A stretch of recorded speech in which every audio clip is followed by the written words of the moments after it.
The main question I want to talk about today is why the gaming industry needs Kojima. Welcome to Sam's Cup of Tea. Sam's Cup of Tea. Sam's Cup of Tea. So it's been a week since Death Stranding was released last Friday, and I've been playing it along with the new Star Wars game and working, and I've got a lot of thoughts and a lot of feelings about it. I'm up to Act 5, so I'm about 20 hours into the game, I think, but I'm not rushing through it, and I thought that instead of waiting to make a video, now was a good time to do it. So I have been a fan of Kojima ever since 1999 or 1998. My first memories of playing Metal Gear was before I even owned a PlayStation myself, and I was playing the demo over at a friend's house. And then eventually, months later, he got the full game, Metal Gear Solid. And this game was just mind-blowing. Eventually, once I got a PlayStation, I managed to rent the game, and I would rent it for 7 days from the local video shop in England called Choices. And I would rent it for 7 days for £1.75 or £2.50, and then I would renew it. And I did this for a month. Week after week, I played that game to death. It wasn't a particularly massively long game, it wasn't like a game like Final Fantasy, something you could sink 80 hours in, but this game just had this unique vision, and it just captured something in my imagination. And even today, I have to watch YouTube videos of the cutscenes and gameplay of that game just to bring the nostalgia back. With each game that Kojima's made, with each installment of Metal Gear, he's always sought to expand and innovate. He's never ever rested on his laurels, ever. With the first one, it was all about bringing it to a three-dimensional space and making a cinematic game. With the second one, he completely upended the whole, what we thought of the protagonist. It wasn't really Snake we were playing as, and he kind of went all meta, there's characters that reference the fact that you're playing a video game. It gets really odd. Number 3 was about survival in the jungle. It went back to the 60s. It had a James Bond vibe. And Metal Gear Solid 4 Snake was really old, and it was more like a movie. It was like a playable movie. And then finally with 5, he made it open world and very a sandboxy kind of game. And with each iteration, every time the kind of reveal has come up before the game's released, I've always been kind of convinced that no, I don't think this is going to be for me. I said this time and time again. Even when I saw number 3, I was that this move to the 60s, it just seems a little bit, I always associate Metal Gear with being quite technologically advanced, but every single time he manages to prove you wrong. And not only that, you love the changes so much that you become kind of in love with this new version. So it's all of a sudden my favourite era is now the 60s. But the first time I saw it, I was having to eat the right foods and change camo to match the percentage of where you're hiding. I just thought that was shit. But when I played it, it became the new norm, the new standard by which I judged the whole series. Even with Metal Gear 4, when he did the switch with Snake to be old, I was like, oh, I don't like this. It's not like Snake, he's old. But then I loved it. I loved it in the end. It really fit his character arc and what he did. Anyway, so Metal Gear 5 was his last one, and probably my least favourite in terms of, obviously the game wasn't finished. There was a lot of controversy between Kojima and Konami. The game wasn't finished, and the story took a big hit as a result of that. It does feel unfinished somewhat, and I felt like the story was probably the weakest of any. But I still enjoyed the gameplay. The gameplay was fantastic. And of course, there was the famous split from Konami with Kojima, and everyone was wondering what's he going to do next. And within a year, was it? It was less than a year, the trailer to Death Stranding came out, and it was was he working on this before he left? How has this already started? And, it's been 3 years, 4 years, and now we have Death Stranding. Wow, what a game. There's been a lot of discussion about what this game is, and, a couple of months before the release, Kojima released a gameplay, 40 minutes of gameplay, and people were convinced, no, that's not the game. I thought it was the game because I'd played Phantom Pain, and I knew that style of the kind of repetitive nature, very, very detail orientated, and I knew he was trying to do something different. And upon playing it, I've played it for a week now. I'm up to Act 5, like I said, and the game's amazing. The game is amazing. And the reason it's amazing is because it does something that other games just haven't, ever. It's not for everybody. You are basically a glorified delivery man. It's a post-apocalyptic world. An explosion occurred that they call the Death Stranding, which kind of merged multiple universes together, or the afterlife with the current world, whatever. But it's fucked everything up, basically. You have to connect America. It's called the United Cities of America. You're trying to reunite it. And this game is about positivity. It's about connection and collaboration. And it really holds to that throughout the whole game. These are the themes. And, initially I heard all this, like, connectivity. It's about connection. And, it's not a very sexy message. It's about connecting people. And you think, oh, great. I've got enough of that with social media, with my phone. And, we've got all that. But Kojima does it in such a way that it just doesn't feel like the average game. And while every other game seems to be focused on appealing to everybody and taking bits of Call of Duty did this great, Battle Royale's a big thing, we'll put that in our game. Kojima's not bothered about any of that. He does his own thing. He's completely not asked about... The reviews of this game have been all over the place. They've been up and down, and some have loved it, some have hated it, some have been lukewarm. Kojima himself came out recently and said that he predicted this would happen, that it would be polarizing. And I love that. I love the fact that in a world where every AAA title is trying to please everybody, he's just going, I'm just going to do what I want to do. And there'll be people that really love it, and there'll be people that really hate it, and there'll be people that are just like, whatever, But here's the thing. I'm not somebody who particularly has a long attention span when it comes to video games. I like games like The Last of Us. I like games that have a story and constantly give me meaning to get to the next thing. So I'm not very great with like open world games. I fail to finish them sometimes. Like Grand Theft Auto, I get lost in the world and then I just get bored. Big open world games from people like kind of like Assassin's Creed, like Far Cry games, I just struggle to finish them. I get bored. Collectibles, all that shite, I just don't care about that stuff. I play for a purpose, and that purpose has to be linked to a story or meaning. Anyway, Death Stranding is a very repetitive game, and it's kind of, in a lot of ways, on the surface of it, kind of boring, but it isn't. And I've gotten really obsessed with taking these parcels and these long journeys, and I've just got completely invested in it.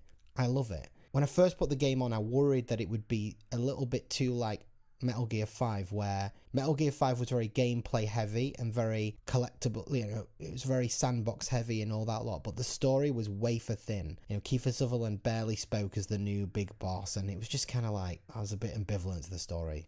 I wanted to love it, but I didn't. But Death Stranding opens with Death Stranding is really cinematic. Yes, it's about being a delivery man, and that's most of the missions that you're doing.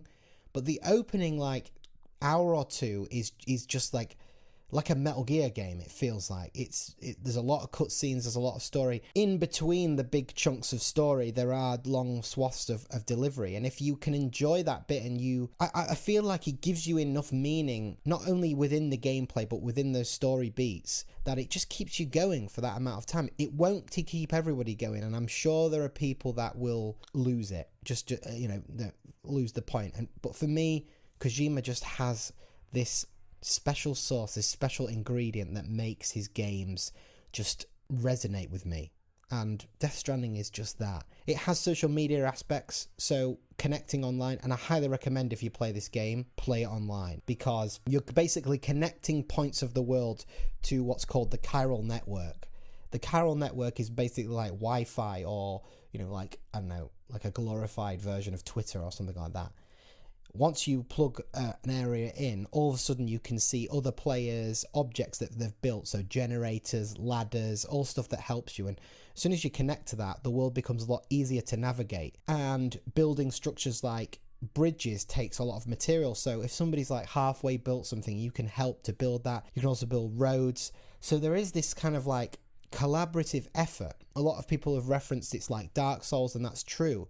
It is like Dark Souls, and there isn't a way to leave any like negative feedback, so it's all just positive. You build a structure and people can like it, and I found myself just like hitting the like button on loads of stuff that people made, and people do the same for you, which is amazing. So it really feels like that. And not only that, is the game is very, very punishing in some parts, and later on in kind of Act 3, which I played very recently, Act 3 has some really difficult missions, and I had some crazy situations and things happen delivering these parcels, you know, getting... Death Stranding basically has like 3 antagonists. The landscape, so the mountains, the rivers, all of the things to fall down on.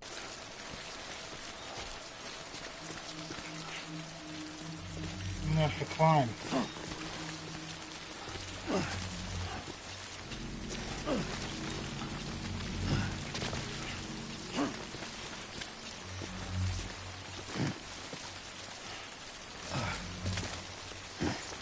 BTs, which are this supernatural kind of thing, and you've got to kind of sneakily get past them. If you get caught by them, you have to fight. It's basically like a mini boss fight. She's really close.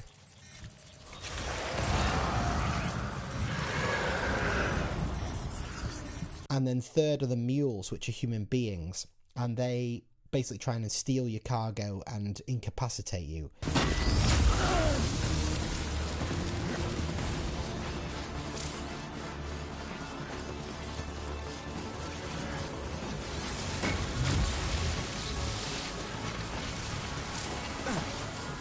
The BTs add that kind of real tension to everything, which is just, it makes it frightening, and I love it every single time it happens. And there is Timefall, which is like rain, but it basically ages everything it touches. So all of your materials, all of your deliveries that you're trying to bring over time are getting more and more corroded, which means that there's this kind of race against time, but also these BTs appear and you've got to kind of move quite slowly. Not only that, the terrain itself is like a fucking battle to get against.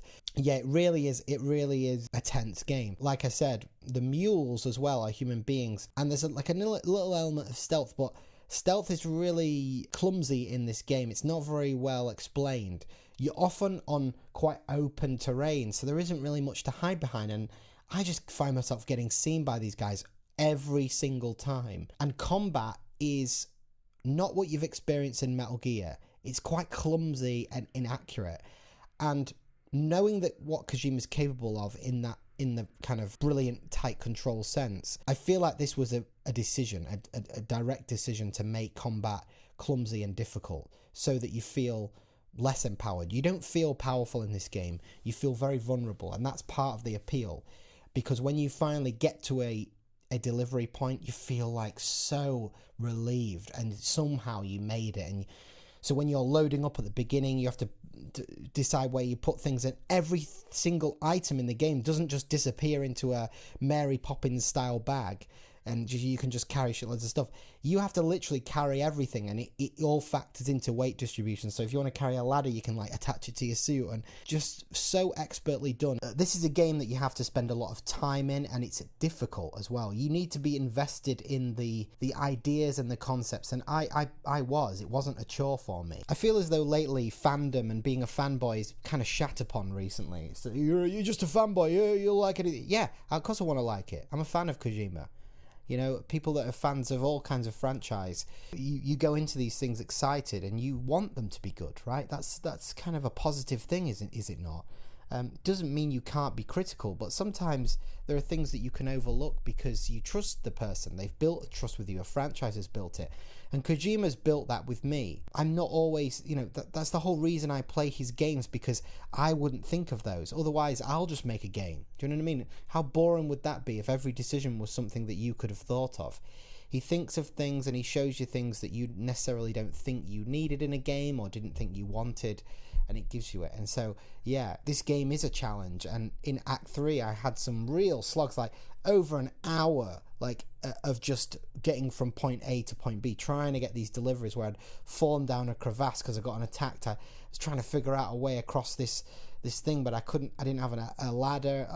It made for a real, compelling gameplay. There are aspects that definitely do detract from it being a perfect experience, which is to say, every delivery point you come to, you get like a hologram person that says, oh, thank you, and but it's just a static hologram person with barely any facial expressions, and they just kind of say some stuff like da, da, da. And that's not particularly interesting, but the accomplishment in and of itself is where you get where the meat is off the bone. And the real cutscenes have some of the best motion capture, graphics and acting of any game that I've played. The main character in this game is Norman Reedus, and it follows in the path of Metal Gear Solid 5, where they had Kiefer Sutherland as the main character. There were whispers of the budget being, because of the budget constraints, that's why Kiefer Sutherland barely said anything in Metal Gear Solid 5, and Norman Reedus isn't as mute in this, and I think it's a deliberate choice that he doesn't say a lot.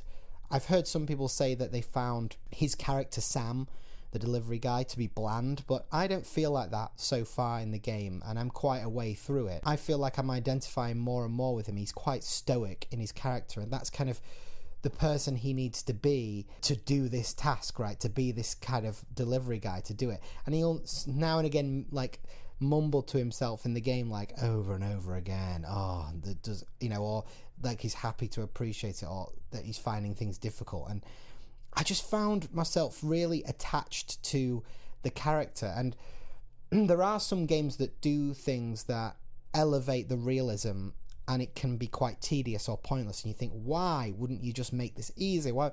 But in this game, because the premise in and of itself isn't about fighting, it isn't about, you know, quick rewards and stuff like that. It is about putting the time in, making an effort, pre-planning. It means that there are moments like where I wanted Sam to rest, like you physically can like make him like sit down and like go to sleep, and you have to like sit there. And I sat there for like 2 minutes and just watched him sleep, and I was like, yeah, he deserves this. It's almost like a 2019 Tamagotchi in a lot of ways. He really seems like a living, breathing person, and he's very human and he's very flawed. He's not Solid Snake.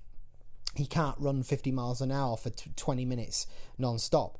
He has his limits, and he's not a great fighter. The thing I really welcomed in this is, I love Metal Gear, I love shooters, but this game doesn't really have any emphasis on that whatsoever. It's not about killing, it's not really about guns, even though I've just unlocked guns. They don't really play a big part in this game. It's about kind of getting the parcels from A to B. Even the mules, the human beings that fight you, you're not really fighting them like in terms of killing them. You're just trying to incapacitate them so you can get where you want to be. What I did like about this was Kojima clearly took aspects of other games like Red Dead Redemption. Red Dead Redemption 1 and 2 had these moments in the story that were scripted, where I think in the first one, when you first go to, is it New Mexico or what, I don't know, a new part of the map you explore, and as you're on the horse riding through, this song plays, and it's like, wow, and you really feel it into the game. And the second one did that a few times, Red Dead Redemption 2, which came out last year,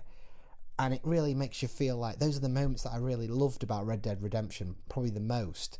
And Kojima seems to have took that to heart and really put that in. He's done this before in Metal Gear 4. He did this when we returned to Shadow Moses, and as you walk up the snowy thing and the blizzard kind of recedes, you see Shadow Moses, and then the song plays that's like the main song on the first Metal Gear, and I was like, oh, and it plays the whole song, and you're like walking through. And so Kojima has that quality, and he does that in this game so well, where you'll come over like a peak or a valley there's a great moment early on in the game when you've been carrying all this stuff, you've gotten through this mountainous terrain, and there's been BTs everywhere, and you're trying to get through it, and then just as you get through it, you come over the peak and you see the city in the distance, and then this song starts to play.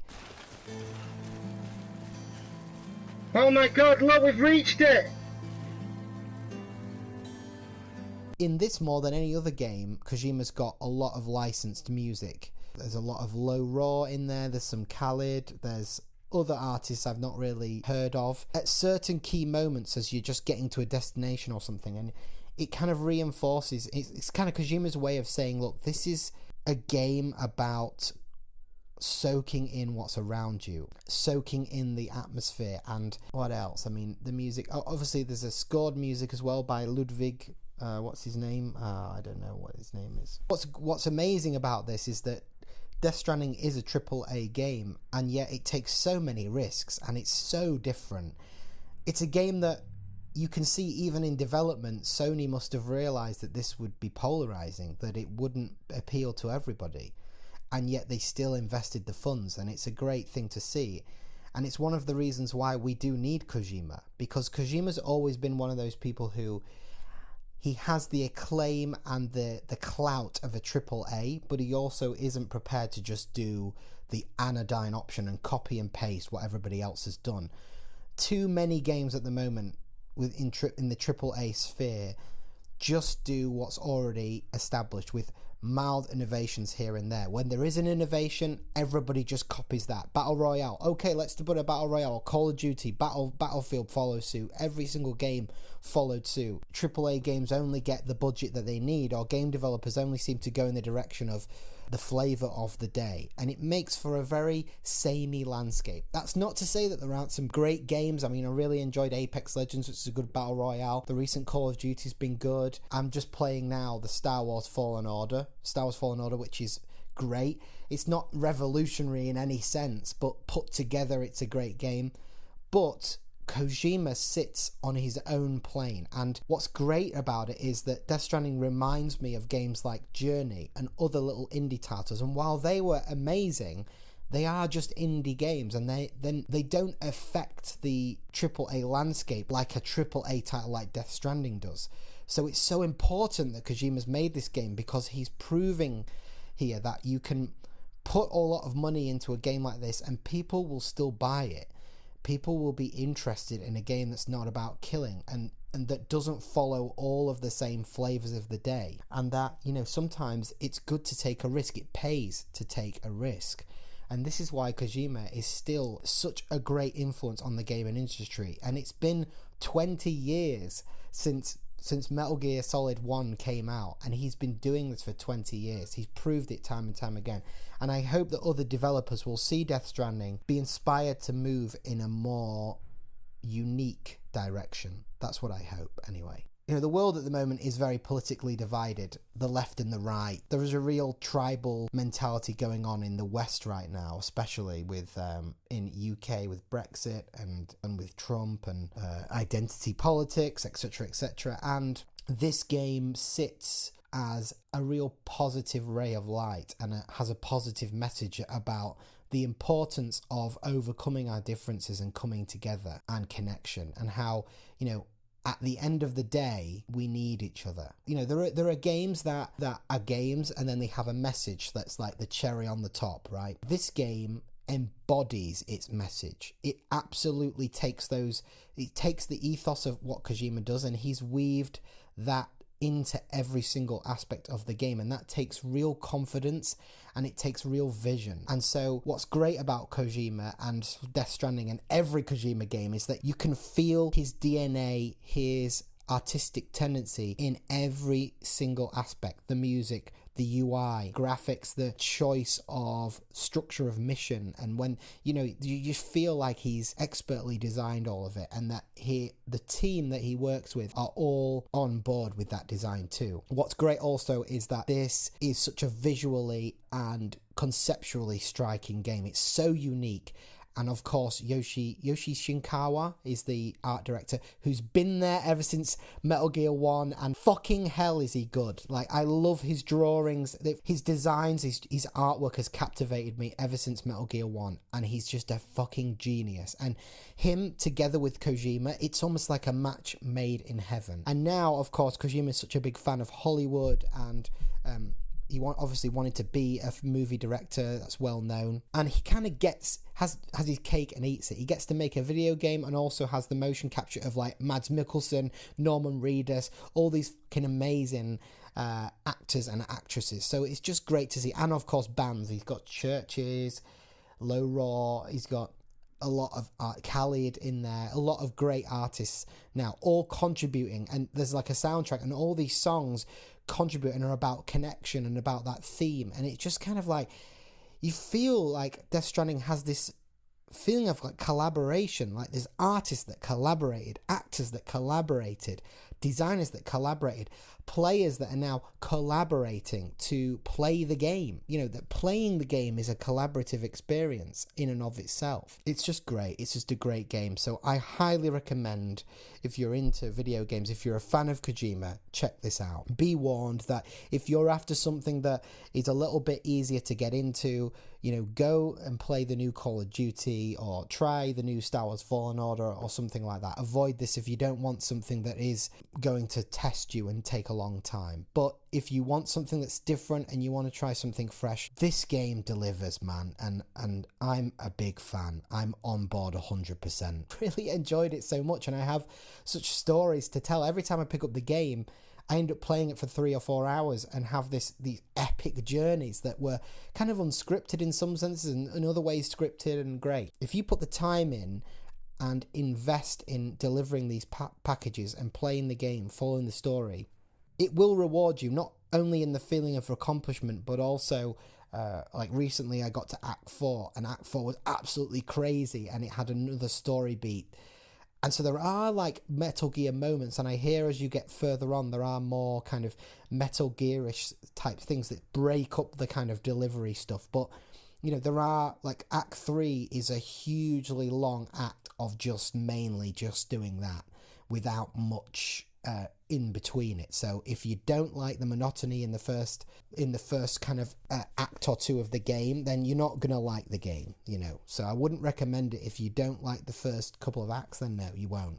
And I'm looking forward to finishing this game off, and I might do another video once I've finished it about my thoughts about the ending and overall product. But I wanted to get this video out there because I don't want to rush through this game. I can't see myself completing this game in the next week. This game has already been out for a week, and I don't want to leave it too long to make a video about it. I want to join with everybody else doing videos. As well as Death Stranding, I'm also playing Star Wars Fallen Order, which I'm loving as well. I feel so lucky right now that I've got Death Stranding and Jedi Fallen Order, and I don't want to complete either of them. I'm a huge Star Wars fan, and this is definitely the best Star Wars game to date, in my opinion. Loving it. Death Stranding, best cup of tea. Top 10 games of all time. Amazing. Kojima is a blessing to the gaming industry.